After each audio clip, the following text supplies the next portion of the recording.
185 Miles South, a hardcore punk rock podcast.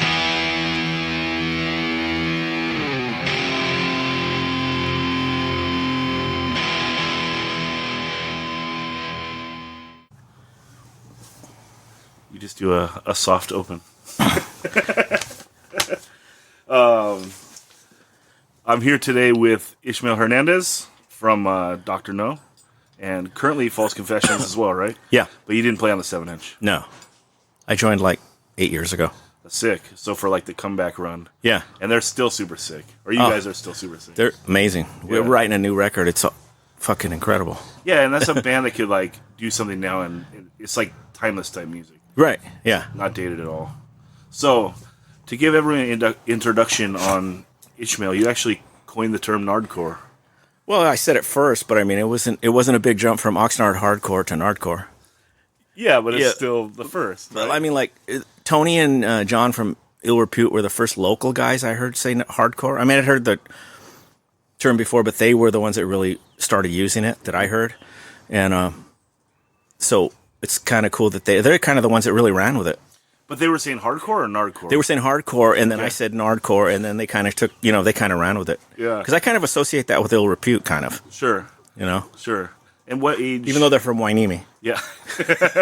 What age were you, and what year do you think that was? I was probably 19. You were 19? Yeah. In 82? Yeah, probably. Yeah. 81, maybe, yeah. So did you get into punk before that?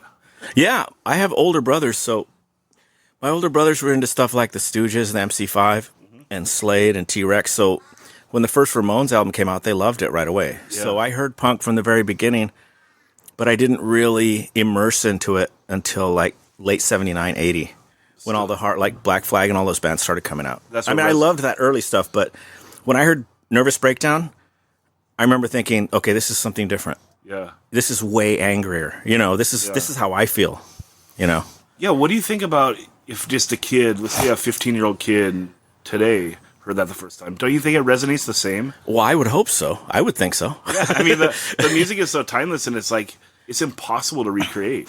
Yeah. It's like, even when they do like the re-recordings of all those songs, they never sound as good as they do on that 7-inch. I know, because you're never that young and that angry again. Yeah, and it's just like a place in time and like an angst. And, yeah. So I hope it would still resonate, but that's amazing that you were there when it happened. So how do you decide that you want to start playing your own music?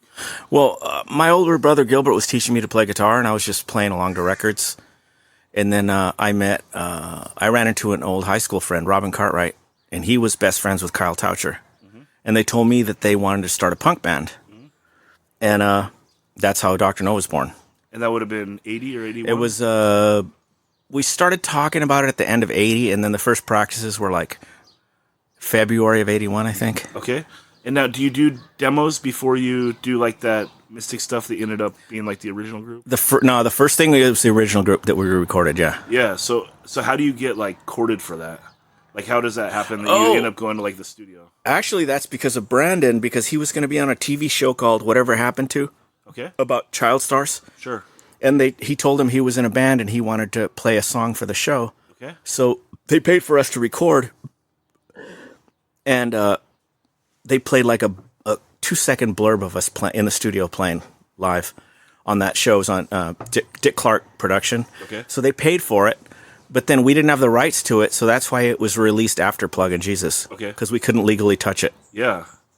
So, but you go in and you demo a bunch of songs? Yeah, we did like 10 songs. And that's all. Is it basically the Plug in Jesus lineup with Brandon? There's not a whole lot of information on those records. Yeah, it's just it's Rick Heller, me, Brandon. Yeah, no Fred. Fred hadn't joined yet. Yeah. Okay.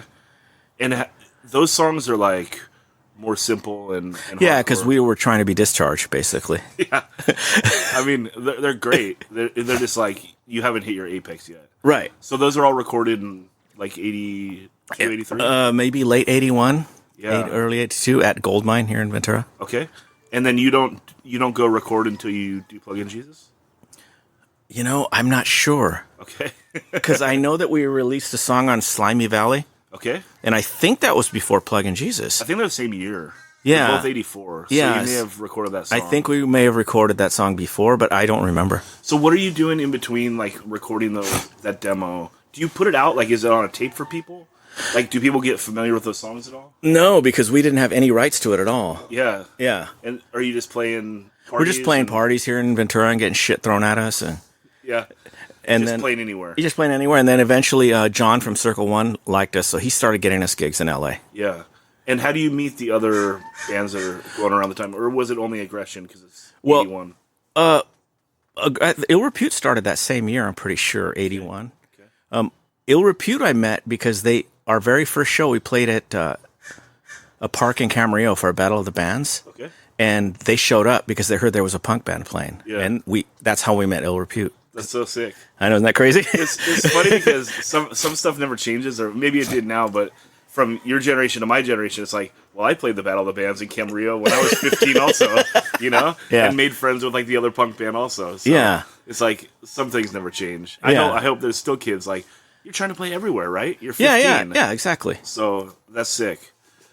Now, Plug In Jesus is a big jump in sound. Yeah. And it's a classic American hardcore LP. You think that's just... Well, you're saying that the demos you're trying to be more like Discharge, but this is more of going like the D-beat route. Right. Do you think this is just a full Discharge influence with Kyle going a little crazier with the singing? I don't know. It's Fred was definitely part of it. Yeah. Because Kyle and Fred wrote a lot of those songs together. And they used to sit in Harry's garage and just write songs, without me and Rick being there. They would just sit there and jam. They practice all the time. And practice all the time, yeah. And what part of town, where are they practicing at? right across from Wainimi High School. Oh, sick. That's where Harry lived. Cool. And I don't know, it's just I think it's a fantastic fucking record when I hear it. You know what I mean? I'm like so happy with that fucking record. Still. I mean, I can still hear my mistakes, Yeah. my mispicks and stuff, Okay. but I just try to ignore them. Yeah. That's crazy. I think that and the Burn 7-inch hold up ridiculously. Yeah. It's like the perfect amount of production with like perfect amount of rawness. Yeah. And like you care about the song structure, you care about writing good songs, but there's also like enough of like I don't give a fuck either. It's not like super calculated. Yeah, it's a real fine balance. Yeah, it's not overthought. Yeah. So to jump again, so you're practicing in Wainimi. Where did you go to high school? I went to Oxnard High. Okay, cool. Me too. And that's where I met Robin Cartwright, who was Kyle's neighbor, who introduced me to Kyle. There you go. So we're Yeah. jumping around, but we're getting to it. So Robin was our first drummer. Okay. And he just, I don't remember why he quit or left. But then we got Rick Heller right after Robin. Yeah. Yeah. So how did you hook up with Doug Mooney to do Plug In Jesus? The way I remember it is Allison Braun, who used to take photos, they call her Mouse, and she used to write for Maximum Rock and Roll for a while, and she just took photos of the, local scenes in LA at the cafe and stuff. She introduced Kyle to, because her and Kyle started dating. Okay. And she introduced Kyle to Philco, who was Doug Moody's right-hand man. Right. He was like producing all the Yeah, records. he was, and he's the one that asked us to come onto the label. Okay. Yeah.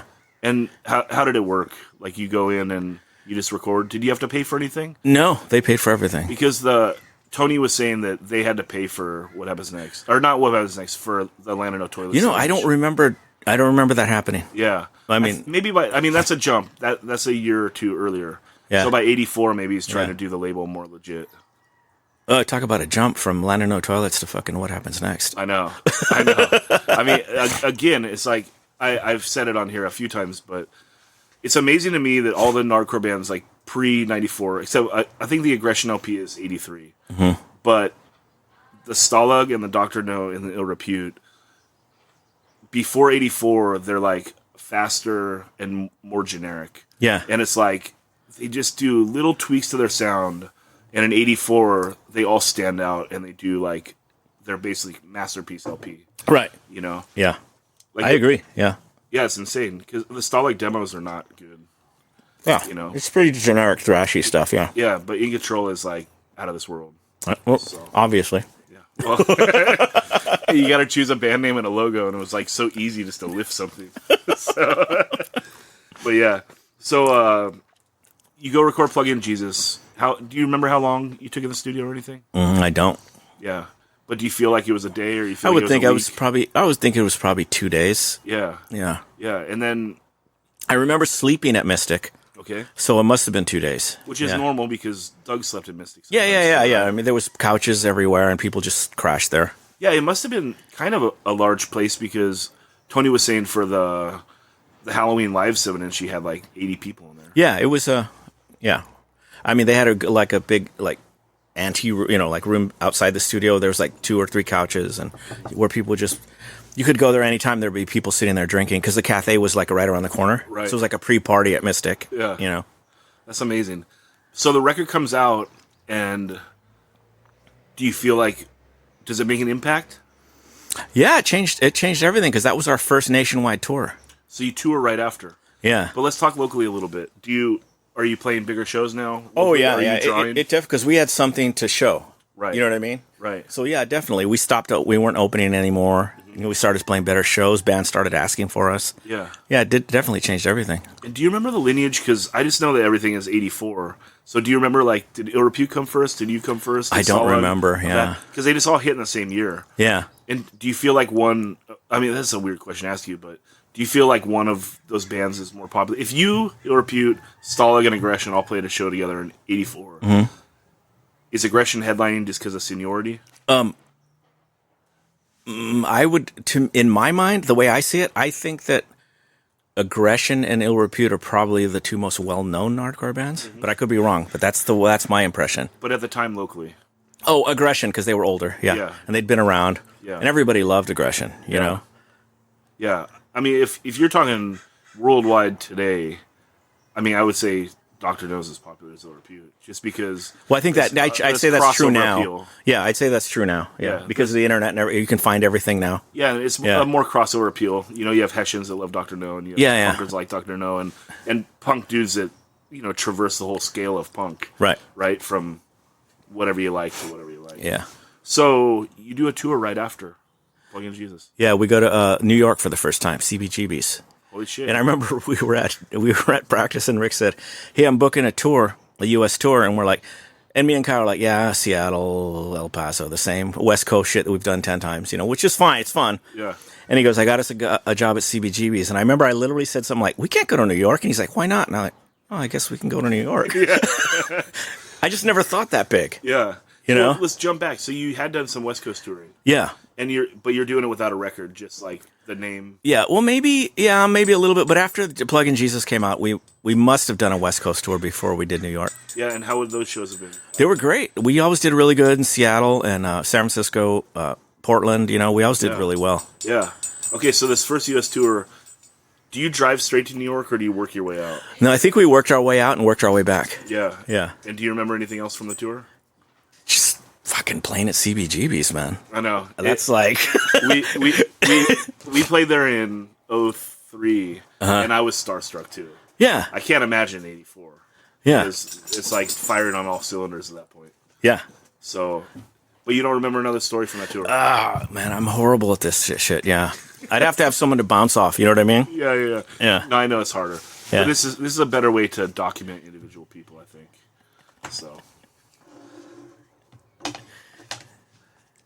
So you do that tour, and then in '84, the Nardcore comp comes out. Mm-hmm. Does that boost like the popularity of the scene? Does that do anything for the non-Big Four bands? That are Yeah, I think so. Yeah, for sure. Like, can AFU go and play in LA now because that was on the Nardcore comp? Maybe. I'd have to ask those guys, and I'm not even sure who's on. That band had so many members, I'm not even sure who's on that record. Every time I saw them, they had a different guitar player, you know? Yeah. Oh, that's wild. Okay, and then the same year, the compilation comp comes out, which is maybe the best Mystic comp. It's got Black Flag on it. Yeah. You know? It's like, that's a good comp. People should get it. But don't drive up the price too much. Yeah. And then in '85, the Burn 7-inch comes out. Mm-hmm. Do you remember recording for it at all? Yeah, I remember, because we had to sing backup vocals, and I'm horrified of microphones. Okay. So, yeah, we all did the backup vocals for, what's this song called? We're All Screaming. These Pressures. Okay. Yeah, which is actually a cover of a Beer Gut song, which is my brother's band's. I was going to ask that because, well, I wasn't going to ask that. I was going to ask someone because I just posted recently a flyer of the first Ill Repute show. Yeah. And there was a band called Beer Guts on it. Yeah. Spelled all super weird. Yeah. And So it was Rick Heller on drums, and my brother Jaime on bass, my brother Gilbert playing guitar, and then Joey Pena, who was Dr. Know's first singer, singing. Yeah. Yeah. That's cool. Yeah, you have famous brothers. That's another thing. How is that? It's cool. Yeah? Yeah. I remember you put me in touch with them. It would have been... I can't remember. I think it was Jaime that I called in 2000. It was before In Control did our first LP. And the label we were on was doing pretty good, and they actually gave us an art budget. And our budget was $1,000. Yeah. But anyway, so I called him. That's a fucking lot for a punk band. That's what I thought. That's what I thought. And I thought that, like, you know, because we knew some people, he would do it. But No, he's notoriously grumpy. he was grumpy. And he blew me off, and I was like, we should do this thing with, you know, I want that really... I hate to say simple, but I only say simple because I don't understand art. Right. And so, like, when you look at art, it's like, oh, there's a lot of shit there. Like, that's the stuff I don't like. Yeah. I like when people, like, can make really cool stuff out of, like, simplicity. Yeah. And I was like, I want to do, like, something that looks like the What Happens Next cover, but with the two towers. Yeah. And he was like, I don't even understand what you're going for here. I was like, man, I feel, like, so small on the phone right now. Like, this sucks, you know? And I wish he would have done it. It would have been awesome. And then, yeah, he blew off the Two Towers thing, and now it's like a thing. It's on like that Anderson .Paak album and everything. Like, people use that as a I've seen like it. a Nard thing, like post that record. And it's like, man, I wish he would have done it because it would have been so iconic. And then it would have been like when Anderson .Paak does it, it's like not circling to some idea he heard from someone. It's been circling to like a Nardcore related. Right. But, hey, what are you gonna do? I don't know. I try to not blow off 20-year-olds for that reason. I don't blow 20-year-olds either. No, but you never know like who it is you're talking to. Oh yeah. You know. Yeah. So anyway, This Island Earth comes out just 1 year later, and it's kind of a big change. Like a little slower. Yeah. And definitely like tighter. The recording's better. Did you record like a long time for it? I think were you locked so. in the studio? Yeah, I think so. But like I said, I don't remember. Yeah. But I do. You know, it's funny. At the time, I didn't realize that we were slowing down. Yeah. Because everybody else was speeding up. Right. Like DRI, and everybody was going faster and faster, and we were slowing down. And I didn't realize it at the time. And I hear it now. It's like, wow, that record's slow. Yeah, but it's also what makes it unique. I wouldn't knock the record. Mm-hmm. I think it sounds cool, has a unique sound, and you really only know that it's slow because you're re-recording some songs. Right. Otherwise, it would have been like, they're going for this like groovier thing. Like the Burn version is slower. Right. So Yeah. so you have something direct to compare it to. Yeah. So, and like this is the time of crossover. Mm-hmm. It's 86. So even though you're not going faster, you are going a little more metal. Yeah. Do you feel like you're crossing over into that scene more? Oh yeah, man. We started playing. The bands we played with totally changed when that record came out. Okay. We played with all the Angels at bands, you know, Dark Angel, This Angel, all the fucking Dark Angel, Black Death Angel. Yeah. We played with all of them, Yep. which was cool. They're all cool guys, but it was just like the crowd started changing. Mm-hmm. First, it was just punks, and then it was punks and metal kids. Then it was pretty much all metal kids. Mm-hmm. So it was a change. It was not a bad change, just different, you know. And more kids, you think? I don't know about that. Is there more money because you can charge more for a metal show? Yeah, I think so. Because someone told that to me before. They were like, you know, the biggest hardcore bands and the biggest like death metal bands, they draw like the same amount of people. The difference is it's like $35 versus $15. Right. You know, so you can make money as a death metal band. And you know, I see these flyers where we like played with Megadeth twice, and I don't remember those shows. Yeah, you don't remember running into them? I don't remember. I don't. It's no knock on them. I just don't remember those shows. Yeah. Well, it's hard when you do a touring band. It's like, okay, if you think about someone's normal life, you know, someone that lives like a real straight, square life, they go to work every day, they come home, they see the kids. their life, there's nothing that gnarly outside of it. You know, maybe on Right, the right. weekend they go to a movie, Right, go out right, to yeah. dinner, Yeah, yeah. and then once a year they go on vacation. Like, Yeah. oh, I went water skiing. Like this Yeah. year was crazy.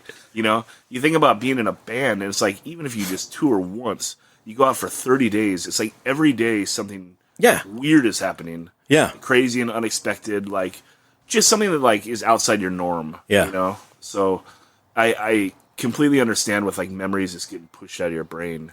You know, it's interesting. I like to talk to the guys who used to roadie for us, like our friend Johnny and Ruben and a bunch of people that roadie for us off and on, because they have stories that I don't remember. Yeah, you know, I think it was Max was talking to Albert. He was recording a couple songs, and Albert was around. He roadied for In Control, and then he roadied for No Motive. And he was saying, you got to get Albert. He remembers all these things I don't remember at all. Yeah. And I'm sure it's true. And those are the guys, like, you know, I wanted to start my own podcast so I could interview who I want. Yeah. And that's who I would like, is like those ancillary figures Yeah. that can really tell stories. You But know, all- that kind of bugs me about all these punk movies that have come out, all 70 of them that have come out in the last 10 years. Nobody interviews the fans. yeah. Like, do we really need... I mean, I love Black Flag, but I don't need to hear another Keith Morris interview. It was all the same people Yeah. over and over. Yeah. And it's the same thing in hip hop. Like, Yeah. you know, that those documentaries have been blown out so hard. It's like, we're going to interview the same people. It's going to follow the same sequence of events. And, Yeah. you know, in the punk one, they waste an episode on the proto stuff. It's Yeah. like, we get it, but everyone already knows the Stooges and MC5 and stuff. Like, Yeah. they don't need an episode. Like, why don't we do a whole episode where we dig into, like, the regional hardcore scenes, right? Let's go to Texas and do the Dicks. And let's go Yeah. like all over. And Here's another pet peeve of mine. They never interview women. yeah. What, like, I remember chicks at shows. Yeah. I remember chicks in bands. Yeah. You wouldn't know it from the fucking documentaries. Yeah. What's up with that? I don't know. I don't know. I'm weird. I like girls. I don't know. Yeah. Did you ever see the Bags in their prime? Yeah, I saw them twice. Yeah, How were they? awesome. I loved them. Yeah. I love that 7-inch. How about the Avengers? Same. I've seen them now, but I didn't see them. My brothers, I remember I was like 16, and my brothers were going to go see the Avengers at the Whiskey. And I had heard a couple of songs. I knew who they were. And they asked if I wanted to go, and I was like, no, I'm tired. And then, of course, they broke up. Yeah. I mean, that We Are the One song is like one of the all-time rippers. Yeah. You know? It still like hits almost all my playlists. And the Bags too. Although that 7-inch is a little weirder. I love the Survive. Yeah. Yeah, that's a great record. Yeah, it's a great record, but We Are the One is a ripper that can like be on any playlist. Yeah. You know? It doesn't cut it up. Yeah. Anyway. So then we start getting like these weird re-releases. So if This Island Earth is 86, also in 86 is like the first Best of Dr. No comes out. Yeah. And these are those old recordings that you're talking about that Yeah. somehow Doug Moody finagled the licensing on them. I think he just released them illegally. He just said fuck it. Yeah, and he put just it out. fucking released it, yeah. I mean, he would know a little bit about like, are these guys going to go after me or not? Right. Right? And Yeah. so he just had the balls to do it. Yeah, and, well, you know, he had RKL sign contracts when they were 14, so there you go. Yeah.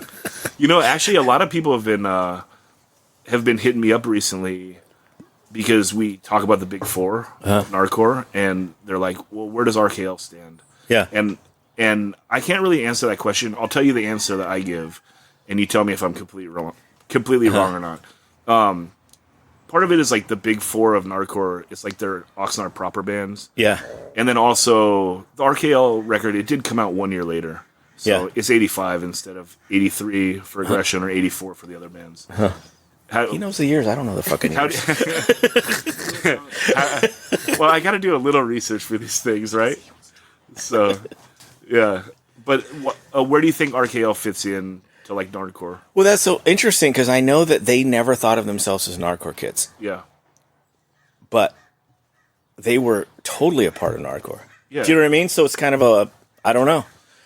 It's the same type of thing that happens now. Like, there's a couple of great hardcore bands in the Santa Barbara area, and they don't really claim it. And it's like, Yeah. I wish you would. Like, you're a part of it. Yeah, Because, yeah. you know, when I was a teenager and there wasn't clubs in Oxnard, we had to go to the living room all the time. So it's like, I feel like this, like from this area to that area is all like Yeah. encompassed in Yeah. one. But I mean, I also understand why they don't. It feels weird saying Yeah. something with Nard when you're not. Yeah. Yeah. So But I mean, there was tons of bands in Ventura when all this was happening. They never really recorded, but there was good bands, and they never, I think they also felt weird about it. But there was a lot of guys like Johnny Bruton and Dave Hawk who are just as nardcore as anybody, and they're from Ventura. Yeah. You know what I mean? Yeah. So it's like... Well, and the Nardcore Comp put out bands from Simi Valley to Santa Barbara. Yeah. So, yeah, okay. And Ill Repute, they toured with Scared Straight off the first record. Yeah. So... But RKL's a ripper. I mean, I think people should, they deserve as much respect as the big four that we talk about. But I guess that's just why they're not. Yeah, and also they moved away. They moved to San Francisco. Did they? Yeah. So when Rock and Roll Nightmare came out, you think they were in San Francisco? Yeah. Okay, I guess that's another thing. Yeah. So, but yeah, Keep Laughing Sick and Rock and Roll Nightmare. I think that came out in '87 or '88. That's like the wildest punk record for a year that no one was really doing great punk stuff. Yeah.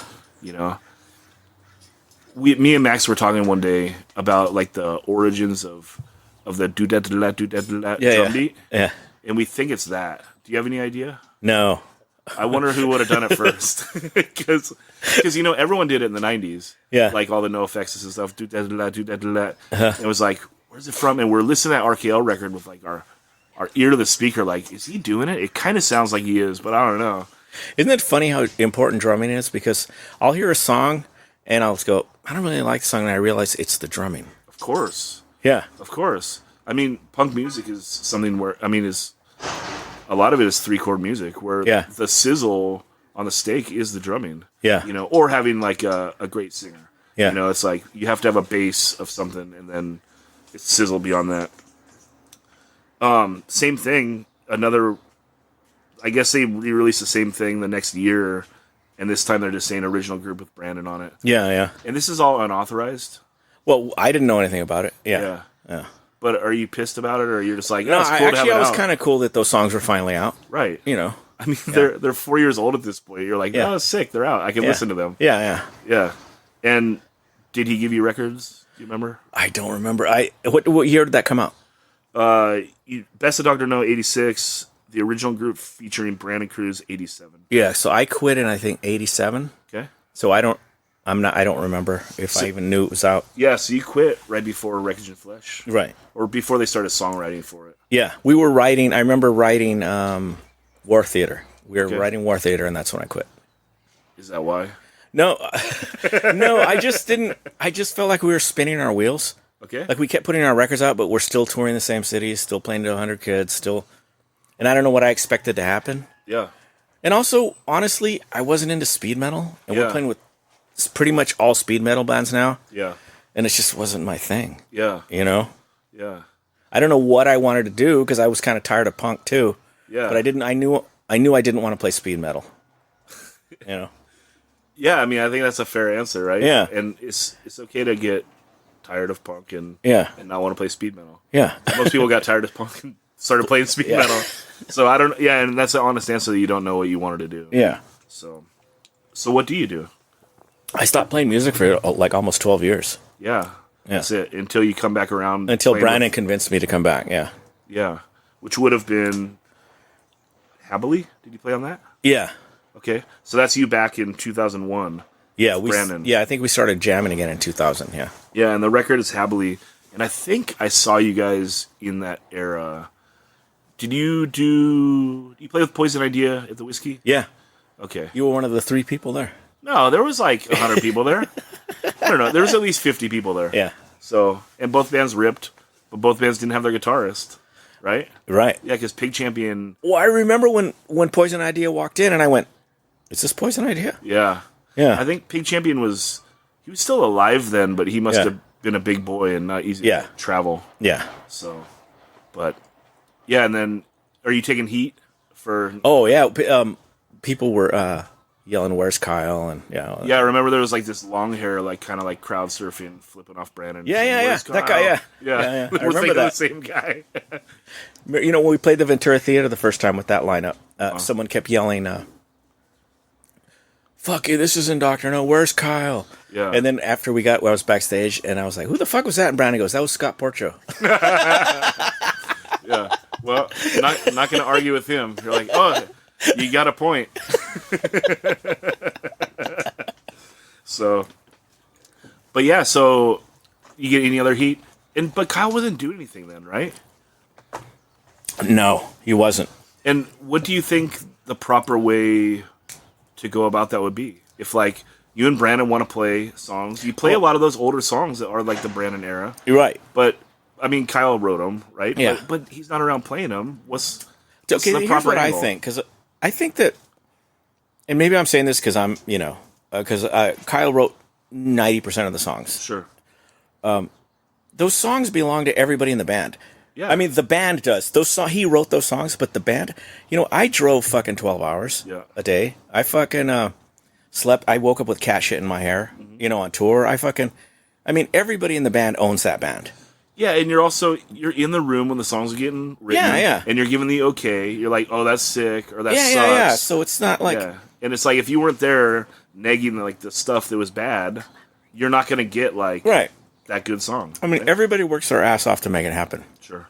So no regrets. that's why I didn't feel weird about playing those songs. And you want to play. You've been waiting for 12 years to play, and Dr. Know is your band. It's all you've done. Right. Yeah. So fuck it. yeah. And, Okay. and Brandon felt the same way? Yeah. But he had done a bunch.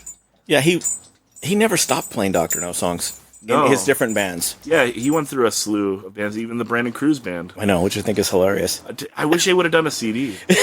Tang has the shirt, but they don't have it in big boy size. So I was like, man, they only have one large left. I wish I could buy that. You can make a patch out of it. That's true. But I don't think I'm going to wear a Brandon Cruz band jacket. A shirt I can do. The jacket is like a commitment. Yeah, you know? Like, That's you only every wear day. your favorite shit on a jacket or a hoodie, you know? So, and you guys keep going. You're pretty prolific. Did you played the whole way through? Yeah. With Brandon. And still do. Yeah. Yeah. So you do the Habley record, you do a split with Hellions and Fang same year. I forgot about that record. I think disappeared, man. We're going down it. You know? I think that's a good record, but it disappeared. All this stuff is like competent. Yeah. You know? It's like good. Father, Son, and Holy Shit, 2003. Yeah. Fuck Off and Die in 2008. But is that just a reprint? I think it's just a reprint. That's a vinyl version of Habley. Yeah, it's the same one way or record. the other. Yeah. It's if Habley was CD, or Yeah. this is a vinyl. If Habley was vinyl, this is a CD. Yeah. Yeah, and then in 2009, Killing for God. So you guys are 2000s, like Dr. Know's kind of fucking back. You know? Yeah, I mean, you're writing more records than you wrote in the 80s. I know. So, and are you going through a slew of people? Oh, yeah. I mean, everybody stays for 3 or 4 years, but yeah. Are you doing the majority of the songwriting, or are you letting whoever comes in collaboration? Craig from Naked Aggression. Okay. He was in the band for a long time. He wrote a lot of the songs. I wrote some. It was basically me and Craig, yeah. Mm-hmm. And does the Where's Kyle stuff go away? Yeah, it kind of just goes away. Yeah. Because people figure, they already know he's not in the band, so the people that are adamant about it just don't show up. Yeah, you want to go and yell the first time. And Yeah. And then... But you know what? I just saw the Dead Boys without Stiff Baders, and they were fucking awesome. Yeah, I avoided that. Yeah. But it was good. Just watching Cheetah play those songs was awesome. Yeah, you gotta... You know what? You're right. That's a dumb move for me to not go to that. Because after Mark died, I saw Henry playing Aggression for a little while. Yeah. And I saw him play like this, some bar in Thousand Oaks. And it was like one of the best sets I've ever seen. Yeah. You know? And that's without the singer. I don't even remember who was singing then. It wasn't Jess. It was someone else. But it's great. Yeah. Yeah, so... Us stupid people judging bands for not having the right people in them, huh? Just go and have fun. So... I mean, it's a hit or miss. I've seen bands come back with one original member, and they were horrible. Embarrassing. You know what I mean? You never know what you're going to get. Well, the newest version of Black Flag, it's like it should have worked. I mean, it should have worked. It's like you got Greg Ginn, you got Chavo back. Like, all you got to do is rock, dude. All you got to do is rock, dude. Chavo's other band that he plays bass in played at the garage, and at the end they did the Jealous Again EP. It was orgasmic, dude. Oh, it was so awesome. Because I saw them with Keith and Dez and Henry, but I never saw them with Chavo. So that was just incredible. So let's get into some of that old stuff outside of Dr. No. let's compare the Black Flag singers.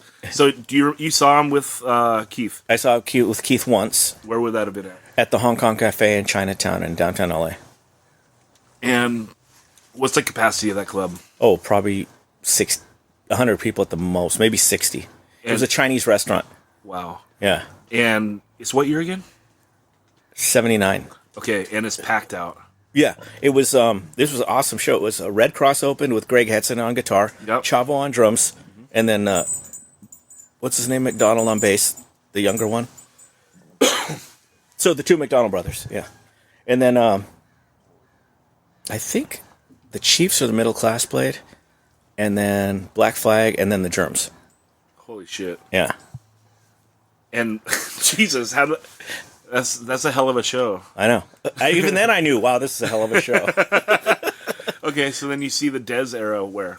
I saw them like a recording studio in Hollywood one time. They played in Santa Barbara one time with Dez. Okay. And then one of the are they playing like that Casa de la Raza? No, they played a bar. Okay. And would it would have been 21 and older? Yeah, it was 21 and older. So there's only like 30 people there. Holy shit! For Dez playing in Black Flag, and what year was that? It was right before he quit. So yeah, 80. So it was right before Henry. Yeah. Crazy. And then you saw the Henry lineup how many times? Oh, maybe 3 or 4 times. Yeah. And that, I mean, they were. The last time I saw them was for the My War tour. Okay. With Kira and Bill Stevenson. So that was awesome because the band was incredible. Yeah, I mean, that's like a band that stands alone in any genre, right? Right, like right. You're Yeah. just a great band. Yeah. You know, it's undeniable. Yeah. But not my favorite era. Yeah. Excuse me. So who was the best? Well, my favorite Black Flag record is the American Waste. I've heard it before with Dez. Okay. Or his version of Police Story. Or Clocked In. Anything with Dez singing is my favorite. Yeah. I like Chavo, and I like his version of Depression. Oh, yeah. Because he hits that note. Depression got a hold on me. He's like the only guy that went there, you know? And that's my favorite. Plus Jealous Again is like untouchable. So yeah. His Depression plus Jealous Again, Chavo wins. Although Chavo loses for the comeback. You know, that's like kind of a bummer. It's like, but you know, now he says it was a mistake if you see interviews. Yeah, that's cool. Yeah. But now I gotta pluck him, and now I think I don't know who my favorite is now. So, but who do you think was the best live? Is it Rollins just because like they're the best band overall? Maybe, yeah. Yeah. Who's the best? I'm not a massive Henry Rollins fan. Singing wise, I'm not even a fan. Yeah. So, but I mean, "Thirsty and Miserable" is probably my favorite Black Flag song, and he's singing it. Sure. You know. Sure. So. Yeah. But live, who do you think was best? I guess that Dez. Have you ever seen the Target video from San Francisco? It was a warehouse where they just recorded bands. Okay. It's called Target Video, and it's Black Flag with Dez singing. It's incredible. You think that's the best? Yeah, I'll that track lineup. it down and find it. Yeah. Who is the best punk band you ever saw live? I don't know. We got to go a little old like that. What are some standouts? Well, I fucking worship Discharge. Okay. So I'll say Discharge. And you got to see them. Did they tour a bunch? Yeah, but they toured a lot during the metal years. Okay, so why and the other record, like, are they touring off those? They toured for Hear Nothing, Hear Nothing, See Nothing. Yeah. Yeah. And that's just like a perfect fucking record. It's perfect. Well, both those are perfect. Although, why is it? I guess they say it's the EP. It seems like an LP. Yeah. You know. But do they come out just like one time per record? I think they came out like once a year because I've seen flyers of them playing LA a lot. Yeah. In the early mid '80s. You know. And did you see them when they were in their prime? Yeah, I did. And that was the best. Yeah. Just because anybody who could take a 3-chord song and make it sound like that is a genius. It's just like pummeling. Yeah. How about Chris Fix? You see him? Yeah, they played at a fucking by the airport in Oxnard. Really? Yeah. What was that place called? Casa Tropical. There you go. They played a Mexican bar in Oxnard. Yeah. And what was that place like?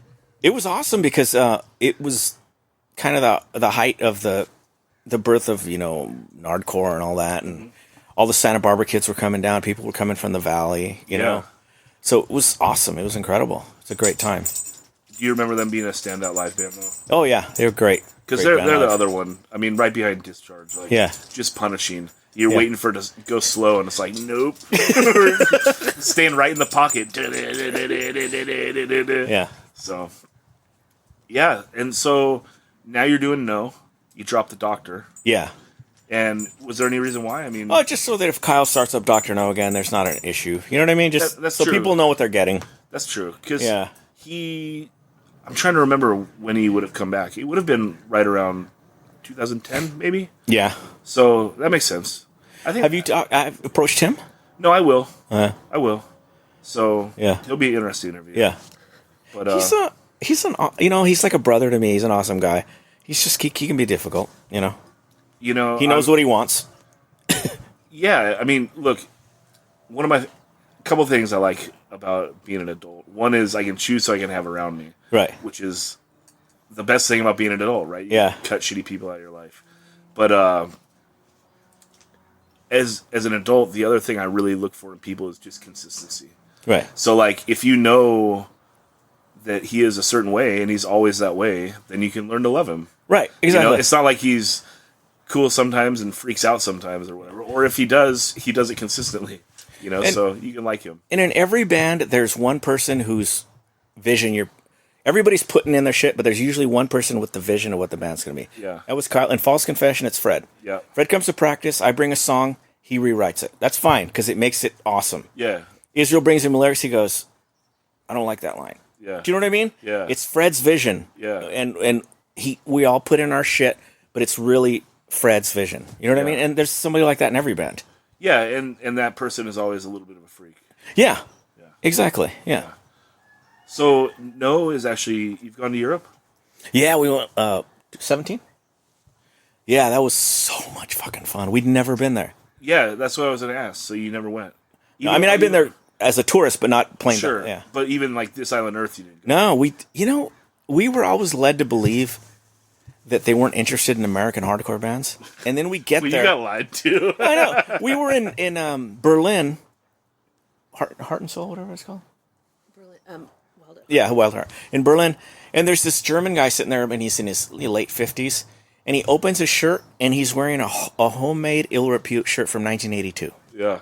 Do you know what I mean? Yeah. And all this time we were told, don't go to Europe, they hate American hardcore. Don't Yeah. go to Europe, they hate American hardcore. I wonder if you could do like a nostalgia package and go over. We've been trying, dude. Everybody's been trying to get Ill Repute to go to Europe for 10 years. Yeah, they should go. No, they should, dude. They're timeless and they're still. Yeah. They're just so good still. And there's like 3 original members. I know. That's rare.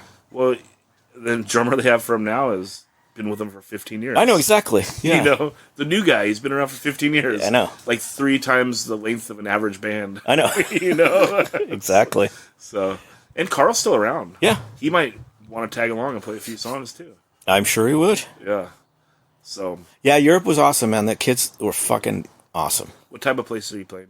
Just like, punk venues like You playing squats or you playing? we played a couple of squats, Yeah. but mostly just, punk bars Yeah. stuff. And it's interesting, we played this bitchin' festival in Croatia where the opening band, they look like skater kids from the 80s. Okay. And they opened up with, we played in Pula, and they opened up with Oxnard by Ill Repute. But they said, screamed Pula. Sick. Do you think they did it because you were there? Oh, yeah, they did it. Yeah, Okay. they did, yeah. Yeah, that's cool. And their logo, I can't remember what their band was called, but it looked like the RKO logo. I mean, they were like obsessed with fucking Yeah, that's cool. Southern California bands, yeah. Yeah, that's cool. Yeah, there was this band Life's Halt. I can't remember what it came out on. I feel like there was like a Simpsons related punk comp, and they did Oxnard yelling Springfield.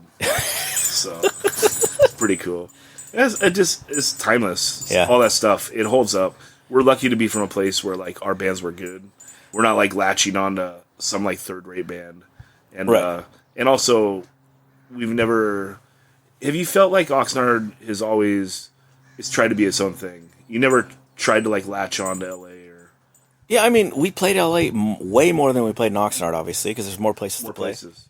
Yeah, but it was always kind of separate. Yeah. I mean, I don't remember ever consciously having that thought, Yeah. but that's kind of what happened. Yeah. Yeah, but it's like it's kind of its own scene Yeah. back then as well. Yeah. Well, is there anything else you wanna brush on? No, man. I think that's it. Yeah, You're a hell of an interviewer. Well, thank you. I don't have any good stories about like Ruben stabbing the fucking. You got to think of something because I. Okay, here's a good story. Okay. So you know Chase Brothers Dairy Sure. out there on 5th Street. Sure. When we were little, we would go there on field trips, and they would give us. After you went and petted the cows and stuff, they would sit you out on the lawn. I'm like, 7 years old. Yeah. And they would give you a little felt beanie that said Chase Brothers Dairy on it, and they would give you a Twinkie and chocolate milk, and you sit there and eat it. Uh-huh. And then they'd give you a book called Geraldine the Cow. Okay. It was just a really simple kid's book about how happy the cow was. Okay. And I remember I just had it in the bedroom on the floor, and my brother Jaime picked it up, and he was just drawing in it, because he drew on everything. Sure. And he drew a circle, an X, and he put the N-A-R-D in it. He goes, "Look, Oxnard." Yeah. So that's it. That's it. So he actually drew the Nardcore. He drew it first. like when we were like 7 and 8 years old. Yeah. And then it kind of sat, and then when punk started happening, he drew it again. But he drew it with a diamond. He goes, "It looks tougher like a diamond." Yeah. We were just laughing. We're drinking, Yeah. And then Ruben Sanchez, who stabbed the radiator, Ill Repeat's radiator with the screwdriver, he's the one that took the NARD out. He just started drawing the, Yeah. the... Yeah. You got to make him think a little bit. Yeah. Yeah. So that's awesome. It's two brothers. One coined Nardcore and one drew it first. And that's why we're so rich.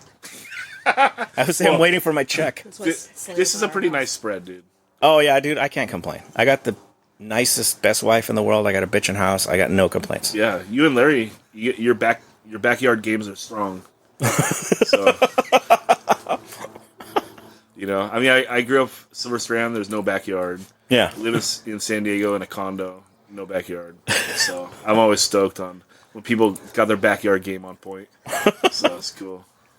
But yeah, that's all you got. You can pull another one out if you want. We don't do follow-ups. No. Because everyone, right when we get done, they're like, "Oh," it was funny. It was I think it was the fourth guy I did. This guy Anthony Guzman. I work with him as well. He hit me up right when we were done, like a couple days later.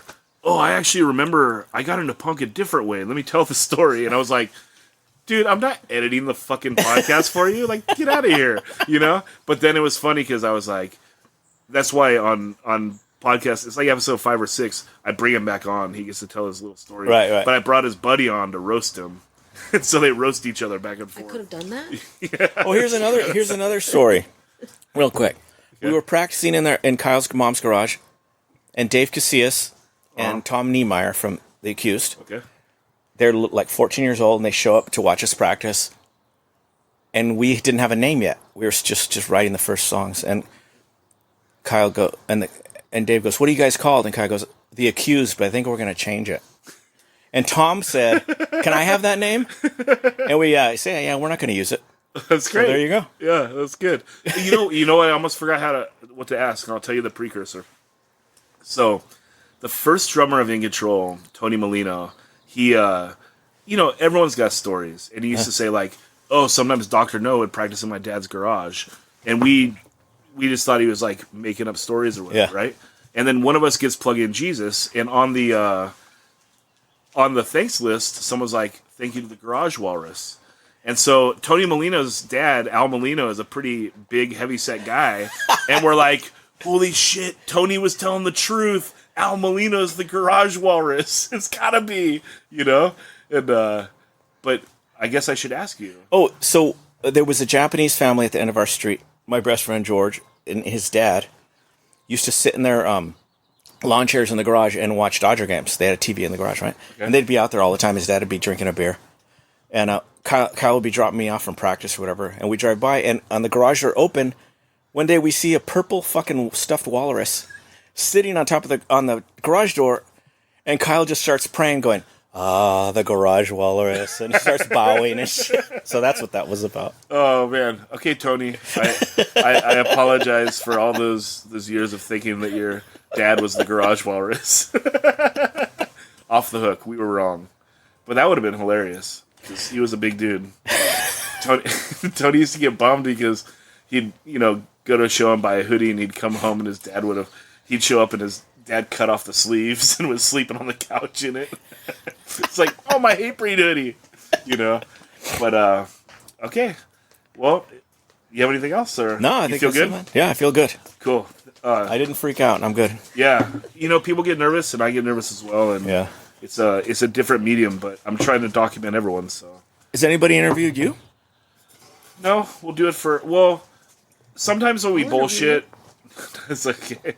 I brought on Stu, who plays in Omega Point, and Chris Ramos from Dead Heat, and like I was giving an off-start scene report, Yeah. and it kind of went off the rails, and they'd ask me stories, Yeah. but you know, my stories get interspersed a little bit, like Yeah. the Tony Molino, Yeah. right, like, and no one wants to hear that much about me. I'm not that interesting, so. Oh, I don't know about that. But cool. Everyone, and now people are making fun of me for ending with, do you feel like you've been well represented? Do I feel? What do you mean? Like? No, you feel like you came off good. Oh yeah. Yeah. I'm very happy because I was really nervous about this. Yeah. Tony was too, and both Yeah. of you guys did great. Well, he's a singer. Why is he nervous? It's just a totally different medium. I I think know. that, like, you know, people did interviews for zines and shit for a long time. You know, you go in someone's van, they're recording you, so that's Yeah, kind of yeah. weird, but it's like, they're not going to hear your voice. Yeah. And it gets, like, edited, so all the ums and the uhs and the uhs get taken Yeah. out, you know, so this is, it's raw, and it's rad. I think it's like the modern fanzine. Oh no, for sure. I know. agree with you 100%. And it's like, it's a moment in time. And I should actually end with saying this is recorded on June 1st, 2019. Because, I mean, we're documenting a moment in time. Right. Right?